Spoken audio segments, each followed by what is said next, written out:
दोस्तों, आज हम आप लोगों को एक ऐसी अनहोनी वाकया सुनाने जा रहे हैं कि यह बात सुनकर आप दंग रह जाएंगे कि इस गाय में ऐसा क्या निकला कि इस गाय की कीमत अरबों रुपयों में हो गई। और आप सोचने पर मजबूर हो जाएंगे कि दुनिया में भी ऐसे करिश्मे हो सकते हैं। यह पूरा वाकया आपको बताएंगे, लेकिन वीडियो शुरू करने से पहले हमारे जितने भी भाई बहन इस वीडियो को देख रहे हैं उनसे गुजारिश है कि अगर आप आका दो जहां सरवर कायनात हजरत मोहम्मद सल्लल्लाहु अलैहि वसल्लम से सच्ची मोहब्बत करते हैं और अल्लाह की कुदरत पर यकीन रखते हैं तो इस वीडियो को एक लाइक करके हमारे चैनल को सब्सक्राइब जरूर कर लीजिएगा। मेरे दोस्तों, आज हम आपको जिस गाय के बारे में बताने जा रहे हैं, यह गाय लाखों रुपयों की नहीं, करोड़ों रुपयों की भी नहीं, बल्कि यह अरबों रुपयों की गाय है। दोस्तों, ये सुनकर तो आप हैरान हो गए होंगे और आपने सोचा होगा कि गाय की कीमत आखिर इतनी ज्यादा कैसे हो सकती है। गाय कोई हीरा या सोना तो नहीं है जो उसकी इतनी ज्यादा कीमत होगी, लेकिन दोस्तों यह हकीकत है। दोस्तों, गाय के अंदर ऐसी क्या चीज निकली कि उसकी कीमत अरबों रुपयों में हो गई? यह जानने के लिए हमारे इस वीडियो को आखिर तक जरूर देखिएगा और बस इस वीडियो को लाइक जरूर कर दें। दोस्तों, यह वाकया कुछ इस तरह से है कि बनी इसराइल में एक बहुत ही नेक औरत और एक अच्छा इंसान रहता था। उनका एक बेटा था जो बिल्कुल छोटा था और उनके पास सिर्फ एक गाय का बछड़ा था। उस बुजुर्ग ने मरने से पहले उस बछड़े को जंगल में ले जाकर एक झाड़ी के पास यह कहकर छोड़ दिया था कि ऐ अल्लाह, मैं इस बच्चे को उस वक्त तक तेरी अमानत में देता हूं जब तक यह बच्चा बड़ा ना हो जाए। उसके बाद उस बुजुर्ग की वफात हो गई, यानी उस बंदे की मौत हो गई, और कुछ ही दिनों के बाद वह बछड़ा बड़ा होकर एक उम्र दराज गाय बन गई। इधर वह बच्चा जवान होकर अपनी मां का बहुत ज्यादा ख्याल रखने लगा। वह अपनी मां का फरमानबरदार और इंतहाई नेकोकार निकला। यह बच्चा इतना नेक था कि उसने अपनी रात को 3 हिस्सों में तकसीम कर रखा था। एक हिस्से में वह सोता था, एक हिस्से में इबादत करता था और एक हिस्से में वह अपनी मां की खिदमत करता था। रोजाना वह जंगल से लकड़ियां काट कर लाता था और उन्हें बेच देता था। जो भी पैसा उसे मिलता उसमें से कुछ गरीबों में बांट देता था और बाकी अपने ऊपर खर्च करता था। फिर जो पैसे बचते थे वो सारे अपनी मां को दे देता था। एक दिन उस लड़के की मां ने कहा, मेरे प्यारे बेटे, तुम्हारे बाप ने जंगल में एक गाय छोड़ी थी जिसको उन्होंने झाड़ियों के पास अल्लाह की अमानत में सौंप दिया था। अब तू झाड़ियों के पास जाकर यूं दुआ मांगो कि या खुदा, तू मेरे बाप की दी हुई अमानत मुझे वापस दे दे। और उस गाय की निशानी यह है कि वह पीले रंग की है और उसकी खाल इस तरह से चमक रही होगी कि गोया सूरज की किरणें उसके जिस्म से निकल रही हों। यह सुनकर लड़का जंगल में उस झाड़ी के पास गया और दुआ मांगी तो फौरन ही वह गाय दौड़ती हुई उसके पास आ गई। वह उसे पकड़कर घर ले आया। उसकी मां ने कहा, बेटा, इस गाय को ले जाकर 3 दीनार में बेच डालो, लेकिन किसी ग्राहक को बिना मेरे मशवरे के मत देना। यानी जब भी किसी आदमी को यह गाय बेचनी हो तो उसके बारे में मुझे जरूर बताना। उन दिनों बाजार में गाय की कीमत 3 दीनार ही थी। बाजार में एक ग्राहक आया और हकीकत में वह एक फरिश्ता था। उसने कहा, गाय की कीमत 3 दीनार है, लेकिन मैं तुम्हें इससे ज्यादा दूंगा मगर तुम अपनी मां से मशवरा किए बगैर ही मुझे यह गाय बेच दो। लड़के ने कहा, तुम चाहे जितनी भी कीमत दे दो, मगर मैं अपनी मां से मशवरा किए बिना यह गाय हरगिज नहीं बेचूंगा। फिर लड़का घर आया और सारी बात अपनी मां को बता दी। मां ने कहा, शायद यह ग्राहक कोई फरिश्ता हो, इसलिए मेरे बेटे, तुम उससे मशवरा करो कि गाय को अभी बेचना है या नहीं। चुनांचे लड़के ने बाजार जाकर उस ग्राहक से पूछा। उसने कहा, अभी इस गाय को मत बेचो, क्योंकि बाद में इस गाय को हजरत मूसा अलैहिस्सलाम के लोग खरीद कर ले जाएंगे और तुम इस गाय की कीमत चमड़े में सोना भरकर मांगोगे तो वे लोग तुम्हें वह कीमत देकर इसे खरीद लेंगे। यानी अगर उस वक्त तुम यह गाय बेचोगे तो तुम्हें इतनी दौलत दी जाएगी कि तुम सबसे बड़े अमीर बन जाओगे। कुछ ही दिनों बाद बनी इसराइल का एक बहुत ही मालदार आदमी जिसका नाम आमिल था, उसके चाचा के दोनों बेटों ने उसे कत्ल कर दिया और उसकी लाश को एक वीरान जगह पर फेंक दिया। सुबह सुबह जब कातिल की तलाश शुरू हुई तो कोई सुराग नहीं मिला। तब कुछ लोग हजरत मूसा अलैहिस्सलाम की खिदमत में हाजिर हुए और पूछा कि कातिल कौन है। हजरत मूसा अलैहिस्सलाम ने फरमाया, तुम लोग एक गाय खरीदो और उसकी जुबान या दुम की हड्डी से लाश को मारो तो वह लाश खुद ही जिंदा होकर अपने कातिलों का नाम बता देगी। यह सुनकर बनी इसराइल ने गाय के रंग और उम्र के बारे में पूछा। जब वे पूरी तरह से समझ गए कि कैसी गाय चाहिए तो उसी तरह की गाय की तलाश शुरू कर दी। यहां तक कि जब वे उस लड़के की गाय तक पहुंचे तो वही गाय थी जैसी उन्हें चाहिए थी। चुनांचे उन्होंने उस गाय को चमड़े में भरकर सोना देकर खरीदा और उसकी जुबान या दुम की हड्डी से उस शख्स की लाश को मारा जो कत्ल किया गया था। उसकी लाश को मारा तो वह जिंदा होकर बोल उठा कि मेरा कातिल मेरे चाचा के दोनों लड़के हैं जिन्होंने मेरे माल के लालच में मुझे कत्ल कर दिया है। चुनांचे उन दोनों कातिलों को कत्ल कर दिया गया और उन्हें यही सजा दी गई। और वह नेक लड़का यानी जिसके पास वह गाय थी, वह अपनी बोरी में सोना भरकर अपने घर ले गया और अपनी माँ के सामने पेश कर दिया। वह लड़का अपने इलाके में सबसे ज्यादा मालदार आदमी बन गया। सबसे ज्यादा दौलत उसी के पास हो गई। दोस्तों, अगर आप इस वाक़े में गौर करेंगे तो आपको पता चलेगा कि माँ बाप के फरमाबरदार औलाद और उनकी खिदमत करने वालों को गैब से बेशुमार रिज़्क़ का सामान अल्लाह तबारक व ताला अता फरमाता है। दोस्तों, देख लो उस यतीम लड़के को जिसकी खिदमत और फरमाबरदारी की बदौलत अल्लाह तबारक व ताला ने अपनी कुदरत से उसे सबसे बड़ा मालदार और खुशहाल बना दिया।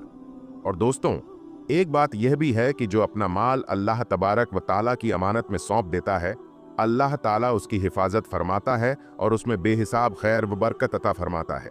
ज़रा आप सोचिए कि उस बंदे ने जब उस गाय को जंगल में अल्लाह तबारक व ताला के भरोसे अल्लाह की अमानत में सौंपा था, तो उस जंगल में दरिंदे, शेर और अजीब अजीब तरह के जानवर हो सकते थे, लेकिन इसके बावजूद भी उस गाय को किसी ने नुकसान नहीं पहुंचाया। क्यों? क्योंकि उस बंदे ने उस गाय को अल्लाह तबारक व ताला की अमानत में सौंपा था। इसलिए दोस्तों, जब आप घर से निकलें तो अल्लाह तबारक व ताला की बारगाह में यह दुआ करें कि ऐ अल्लाह, मेरे घर वालों को सलामत रखना और मुझे भी सलामत रखना। तो आप अल्लाह ताला की अमानत में रहेंगे और अल्लाह ताला आपकी हिफाजत फरमाएगा। मेरे दोस्तों, एक और बात जान लीजिए, ये एक बहुत ही अहम और शानदार कुरानी वाक़या है और इसी वाक़ये की वजह से कुरान मजीद की उस सूरत का नाम सूरह बकरा यानी गाय वाली सूरत रखा गया है, जो आपको पहले पारे में मिल जाएगी। अगर आप चाहें तो कुरान पाक की तिलावत करके पूरा वाक़या जान सकते हैं। प्यारे दोस्तों, हर वक्त चाहे कोई चीज़ हो जो आपको बहुत अजीज़ हो, तो आप अल्लाह तबारक व ताला से दुआ करके बस उसे अल्लाह की अमान में दे दीजिए। बेशक अल्लाह तबारक व ताला उसकी हिफाजत फरमाएगा। याद रखिए, जिसे अल्लाह तबारक व ताला दौलत देता है तो उसे आजमाता भी है कि वह शख्स दी हुई दौलत को कहाँ इस्तेमाल करता है और क्या वह गरीबों को अपने से कमतर समझता है। अल्लाह पाक अपने तरीके से आजमाता है। अल्लाह तबारक व ताला बेहतर जानता है। अल्लाह ताला से दुआ है कि वह हम सब मुसलमानों को कहने सुनने से ज्यादा अमल करने की तौफीक अता फरमाए। दोस्तों, आज की इस वीडियो में हम आपको बताएंगे कि कैसे एक बकरी ने इंसान के बच्चे को जन्म दिया। एक ऐसी कहानी जिसे सुनने के बाद आप सबकी रूह तक कांप जाएगी। यह वाकया निहायत ही सबक आमोजन वाकया है, लिहाजा हमारी आपसे गुजारिश है कि हमारे इस वाकया को आखिर तक जरूर देखिएगा ताकि आपको इस वाकया से इबरत हासिल हो सके। वीडियो को लाइक करें, चैनल को सब्सक्राइब जरूर करें। दोस्तों, एक दाई का कहना था कि आज जो मंजर मेरे सामने था उसे देखकर मैं हैरान थी। एक शख्स उसकी बकरी को अपने गले से लगाए बैठा था और बकरी के आसपास लोगों का हुजूम था। मैं इस गांव की दाई थी और मैंने इस गांव की आधी से ज्यादा औरतों के यहाँ विलादत करवाई थी। सब लोगों का मुझ पर बहुत भरोसा था, लेकिन जब मौलवी हैरानी से मेरे पास आया तो मैं हैरान रह गई। कहने लगा, अम्मा, आज आपकी ज़रूरत पड़ गई है। मैंने कहा, तुम्हें मेरी ज़रूरत कैसे पड़ गई? तुम्हारे घर में तो ऐसा मामला हो ही नहीं सकता क्योंकि तुम्हारी बीवी तो बांझ है। उसने कहा, नहीं नहीं, मुझे आपकी ज़रूरत तो है, लेकिन अपनी बीवी के लिए नहीं, मुझे आपकी ज़रूरत बानो के लिए है। मैंने कहा, बानो? उसके यहाँ विलादत होने वाली है, आप जल्दी से आ जाएं। उसने कहा। मैं चली गई क्योंकि यह काम इतना मुश्किल तो नहीं था। एक बकरी के यहाँ विलादत होने वाली थी। मौलवी उस्मान को अपनी बकरी से बहुत ज्यादा मोहब्बत थी। उसने उसका नाम बानो रखा था। वह उस बकरी के पीछे पागल था, उसका बहुत ज्यादा ख्याल रखता था, उस पर जान देता था। सर्दियों में उसके कपड़े भी बनवाता था, उसके लिए अलग से कमरा बना रखा था। सारे गांव को पता था कि मौलवी उस्मान की जान उस बकरी में बसती है और कहता था, जब से बकरी लेकर आया हूं तब से मेरे हालात ही बदल गए हैं। बकरी थी भी बड़ी खूबसूरत, लंबी और सफ़ेद रंग की। इतनी ऊंची बकरी वैसे मैंने अपनी ज़िंदगी में कभी नहीं देखी थी। क्योंकि यह उसका ख्याल ही रखता था इसलिए वह इतनी बड़ी थी। मैं भी वहाँ पर चली गई और पास जाकर बैठ गई। मुझे पता था कि मेरा ज्यादा काम नहीं है, लेकिन थोड़ी देर के बाद मेरी आंखों ने ऐसा मंजर देखा कि कदमों तले से जमीन ही निकल गई। मैंने उससे कहा, यह क्या मामला है, पता कर, यह किसकी हरकत है। इस पर वह खुद भी हैरान और परेशान रह गया। उसको तो ना बात आई ना जाए, क्योंकि उसे भी यह सब कुछ देखने की उम्मीद नहीं थी। लेकिन जब पता किया गया कि यह किसकी कारस्तानी है, तो कदमों तले से जमीन ही निकल गई।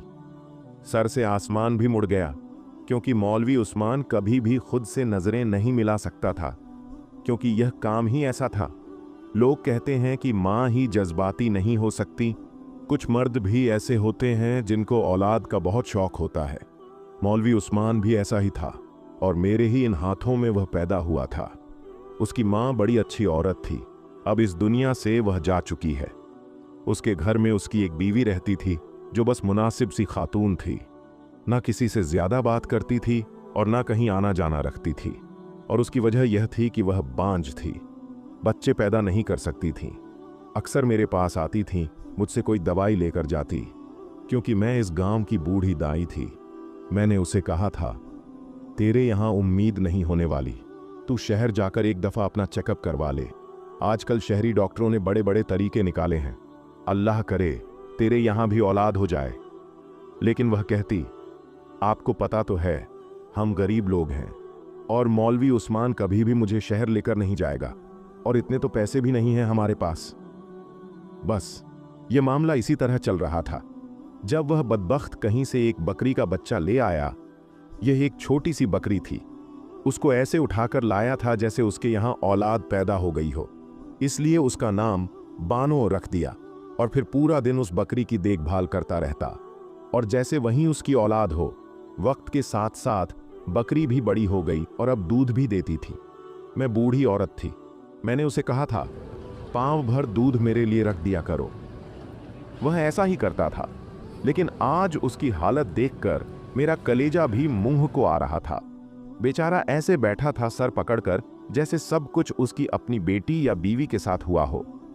जब सुबह सुबह मेरी आंख खुली तो दरवाजे पर खड़ा दस्तक दे रहा था। कहने लगा, मेरी बकरी के यहां विलादत होने वाली है। मैंने कहा, लेकिन तेरी बकरी तो अकेली है। तो वह कहने लगा, ये तो मुझे मालूम नहीं, पता नहीं खाला, लेकिन आप मेरे साथ चलें, मदद की जरूरत है। पहले जब उसने दरवाजा खटखटाया तो मुझे लगा कि कोई और मामला है, लेकिन फिर मुझे याद आया कि उसकी बीवी के यहां तो औलाद हो नहीं सकती। वह अपने शौहर को इतना पसंद भी नहीं करती थी। कहती थी, माँ बाप ने जबरदस्ती शादी करवाई है। वह लड़की अच्छी थी, लेकिन आहिस्ता आहिस्ता उसने आना जाना कम कर दिया, क्योंकि यह गांव था। यहां पर किसी औरत का बांझ होना बहुत बड़ा गुनाह समझा जाता था। मुझे अपने साथ लिए कमरे में दाखिल हुआ। यह कमरा उसने बानों के लिए ही बना रखा था। वह वहां पर बैठी कुछ बीमार सी लग रही थी। मैंने कहा, देखो, यह मेरा काम नहीं, लेकिन वह जो जानवर का डॉक्टर है ना, यह गांव छोड़कर चला गया है, इसीलिए चल, मैं तेरी थोड़ी बहुत मदद कर देती हूं। मैं वहां जाकर बैठ गई और मैंने अपना हुक्का भी अपने पास रख लिया। मुझे क्या पता था कि आज मेरी जिंदगी का अजीबो गरीब दिन है और मुझे कुछ ऐसा देखने को मिलेगा कि मैं हैरान रह जाऊंगी। मैंने उसे कहा, तू बाहर चला जा। मैंने हुक्का पीना शुरू कर दिया। जब थोड़ी देर के बाद मुझे अपने आसपास से किसी नौमोल बच्चे के रोने की आवाज आई, मैं तो हैरान रह गई। मैंने कहा, यह आवाज कहां से आ रही है? फिर मैंने सोचा कि यह मेरा वहम तो नहीं कि बच्चे की आवाज मेरे दिमाग में गूंज रही है। इतनी औरतों के बच्चे पैदा करवाए थे, इसीलिए ऐसा लगता है यह सब अब मेरे साथ रोज ही होता है। लेकिन जब मैंने एक तरफ देखा तो हैरान रह गई। बानो की हालत अभी भी खराब थी, लेकिन उसके पास एक नौमौलूद बच्चा पड़ा हुआ था जो रो रहा था। मैंने बानो को चेक किया। उसका पेट पहले से छोटा लग रहा था। मेरा तो दिमाग घूम गया। मैंने कहा, यह क्या मामला है? लेकिन वह बच्चा ऐसे ही घास पर पड़ा था। मैंने जल्दी जल्दी से उठाया और अपनी चादर में लपेट लिया। जब मैं वह बच्चा उठाकर बाहर निकली तो सामने मौलवी उस्मान की बीवी और गांव की एक और औरत खड़ी थी। शायद वह भी बकरी का दूध लेने ही आई थी। लेकिन जब उसने यह मंजर देखा तो वह हैरान रह गई और उसने मुझसे पूछा, यह किसका बच्चा है और यह बच्चा कहां से आ गया? तू तो अंदर बानो के पास थी, उसकी तबीयत खराब थी। मैंने कहा, हाँ। अब मैं तुम लोगों को क्या समझाऊं कि यह बच्चा कहां से आया है, मुझे तो खुद नहीं पता। लेकिन जल्दी जल्दी इसको संभालो, नहीं तो यह बीमार हो जाएगा। मौलवी उस्मान की बीवी ने आगे बढ़कर बच्चा मुझसे ले लिया और कहा, मैं इसका ख्याल रखती हूं। वह बड़ी जल्दी जल्दी आगे बढ़ गई, बच्चे को लेकर जा रही थी। जब मौलवी उस्मान ने यह मंजर देख लिया, उसने कहा, बानो कैसी है? मैंने कहा, बानो तो ठीक है, लेकिन और बहुत से मामलात खराब हैं, इतने खराब हैं कि तू कभी ठीक कर भी नहीं सकता। उसने कहा, क्या मतलब? और मैंने उसे बताया, तेरे बकरी के यहां विलादत हुई है, बच्चा पैदा हुआ है। उसने कहा, अच्छा, कैसा है बच्चा? मैंने कहा, इंसानी बच्चा पैदा हुआ है। यह बात करने की देर थी कि वह हैरान रह गया। उसने कहा, क्या मतलब इंसानी बच्चा पैदा हुआ है? अम्मा, मैं आपको नींद से जगा कर लाया हूं। इसका मतलब यह नहीं कि आपके मुंह में जो बात आए वो करो। अगर आपको नींद रही है तो आप दोबारा जाकर सो जाओ, लेकिन यह कैसा मजाक कर रही हो? मैंने कहा, मजाक? जाकर देख, तेरी बीवी अंदर क्या लेकर गई है। वह फौरन अंदर भागा। मैं भी उसके पीछे गई। उसकी बीवी ने उस बच्चे को कपड़े में लपेटकर अपने पास लिटा दिया था और दूसरी औरत से कहा कि जाकर अपने घर से बच्चे का फीडर और दूध ले आए, क्योंकि उस औरत के यहां भी अभी अभी बच्चा पैदा हुआ था। वह दूध लेने आई थी और अब उस बच्चे को दूध पिलाया जा रहा था। बच्चा बिल्कुल ठीक ठाक था। मेरी नजर बड़ी तेज थी। मैं उनकी नजर में देखकर यह बता देती थी कि बच्चे को कोई मसला है या नहीं। वह तो दूध पीकर सुकून से सो गया, लेकिन अब उस घर के लोगों का सुकून बर्बाद होने वाला था। मौलवी साहब तो जमीन पर बैठ गया, अपना सिर पीटने लगा। उसने कहा, यह कौन सा जमाना आ गया है? ये क्या हो गया? मुझे तो कुछ समझ नहीं आ रहा। आप लोगों ने मेरे साथ कोई खेल तो नहीं खेला? हमने कहा, हमने तेरे साथ क्या खेल खेलना था? तू बता, ये सब क्या है? तेरी बकरी थी, तेरे आसपास रहती थी और तू इसका ख्याल रखता था। उसने कहा, मैंने तो कभी सोचा भी नहीं था कि मेरी बकरी के यहाँ विलादत होगी, और जब विलादत होने वाली थी तो मुझे लगा कि कोई छोटा सा मेमना ही इस दुनिया में आएगा, लेकिन यह बच्चा कहाँ से आ गया? उसकी बीवी कुछ अजीब सी हरकतें कर रही थी। बच्चे को बड़े प्यार से संभाल रही थी, ना कुछ बोल रही थी और ना कुछ कह रही थी। हम सब हैरान थे, तो उसको भी हैरान होना चाहिए था ना, लेकिन वह हैरान नहीं थी। हम यह सोच रहे थे कि यह सब कैसे हो गया। वह कुछ भी नहीं बोल रही थी। जिन औरतों के बच्चे नहीं होते, अमूमन उन्हें अपने बच्चे का बहुत शौक होता है, लेकिन इस औरत से मैं जब भी पूछती थी, वह यही कहती थी, मुझे बच्चों का कोई शौक नहीं है। अगर बच्चे नहीं हैं तो मुझे कोई मसला नहीं। लेकिन अब इस बच्चे को ऐसे पकड़कर बैठी थी कि जैसे खुद से दूर करेगी तो उसे सांस ही नहीं आएगी। मैंने कहा, शम्मा, तू भी कुछ बोल ले, खामोश क्यों बैठी है? उसने कहा, मैं क्या बोलूं? मेरे बोलने ना बोलने से क्या हो जाएगा? यही इस बकरी को उठा के लाए थे और पूरा दिन इसके आसपास रहते थे। मुझे नहीं पता कि मैं किस पर शक करूं। मौलवी उस्मान ने पास पड़ा गिलास उठाकर जमीन पर दे मारा। उसने कहा, क्या? तो तुम मुझ पर शक कर रही हो? उसने कहा, नहीं, मैं आप पर शक नहीं कर रही, लेकिन आप ही बता दें कि यह सब कैसे हो गया। यह सब कुदरत के खिलाफ है। अगर ऐसा हुआ है तो यह किसी की बहुत बड़ी सजा है। मौलवी ने कहा, इस बच्चे का क्या करें? उससे पहले कि मैं कुछ बोलती, शम्मा कहने लगी, बच्चे को मेरे पास रहने दें। अल्लाह ने हमें औलाद नहीं दी, बस यूं समझे कि हमारी औलाद मिल गई। आपको कितनी दफा समझाया है और कितने झगड़े किए हैं आपसे, लेकिन आपने कभी मेरी बात नहीं मानी। अब यह औलाद हमारे दरवाजे पर आ गई है, हम इसको पाल लेंगे। मर्द के अंदर बहुत सब्र होता है, लेकिन जब उसका सब्र जवाब दे जाता है ना, तो वह खामोश ही हो जाता है। मौलवी उस्मान के साथ भी यही सब हो रहा था। वह खामोश हो गया और उठकर वहां से चला गया। अब शम्मा रोने लगी। उसने कहा, देखें ना अम्मा, मैंने इससे कितनी दफा कहा, हम किसी का बच्चा लेकर पाल लेते। हमारी शादी को 10 साल हो गए हैं। मैं तो लोगों के बच्चे ही जवान होते देख रही हूं। मुझे डॉक्टर के पास लेकर नहीं जाते, ना यह मुझे शहर ले गए। आज की इस वीडियो में हम आपको मदीना शरीफ का एक जिंदा मौजज़ा दिखाने वाले हैं, और इस मौजज़ा के ताल्लुक से 2 मशहूर और मारूफ वाक़यात भी सुनाने वाले हैं। साथ ही साथ इसके ताल्लुक से मजीद मालूमात भी बयान करेंगे। तो दोस्तों, यह वीडियो बहुत ही अहम और इम्पॉर्टेंट होने वाली है। आप इसे आखिर तक जरूर देखें। इसलिए वीडियो शुरू करने से पहले आपसे गुजारिश है कि अगर आप रसूल अल्लाह सल्लल्लाहु अलैहि वसल्लम से सच्ची मोहब्बत करते हैं तो इस वीडियो को पूरा जरूर देखें, और अगर वीडियो पसंद आए तो इसे लाइक करें और अपने करीबी दोस्तों तक जरूर शेयर कीजिएगा। और आशिक ए रसूल एक मर्तबा या रसूल अल्लाह जरूर लिखें। दोस्तों, दुनिया भर के मुसलमान मस्जिद ए नबवी में मौजूद गुंबद ए खजरा को निहायत अकीदत और मोहब्बत की नज़र से देखते हैं, क्योंकि इस गुंबद शरीफ के साए में नबी ए करीम हज़रत मोहम्मद सल्लल्लाहु अलैहि वसल्लम और आपके असहाब हज़रत अबू बकर सिद्दीक रज़ी अल्लाहु ताला अन्हु और हज़रत उमर फारूक रज़ी अल्लाहु ताला अन्हु जैसे अजीम सहाबा की मज़ारात मौजूद हैं। मस्जिद ए नबवी में जाने वाले तमाम मुसलमान रसूल अल्लाह सल्लल्लाहु अलैहि वसल्लम और उनके दोनों सहाबा की मज़ारों पर दरूद और सलाम पेश करते हैं।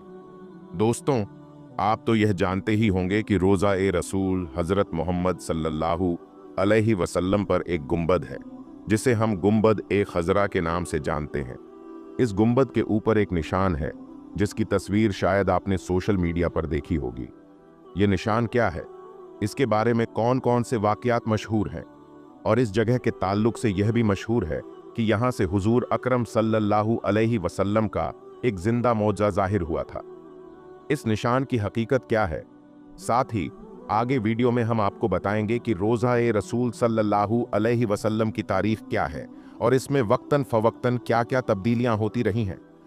तो दोस्तों, हम आपको गुंबद ए खजरा के बारे में भी बताएंगे, लेकिन उससे पहले आपको रोज़ा ए मुबारक सल्लल्लाहु अलैहि वसल्लम के बारे में भी बताते हैं, जिसे हुजरा ए नबवी भी कहा जाता है। इस हुजरे में नबी ए करीम सल्लल्लाहु अलैहि वसल्लम उम्मुल मोमिनीन हज़रत आयशा सिद्दीका रज़ी अल्लाहु ताला अन्हा के हमराह रहा करते थे। उसका दरवाज़ा मस्जिद ए नबवी के उस हिस्से की तरफ खुलता था जिसे जन्नत की क्यारी होने का एजाज़ हासिल है।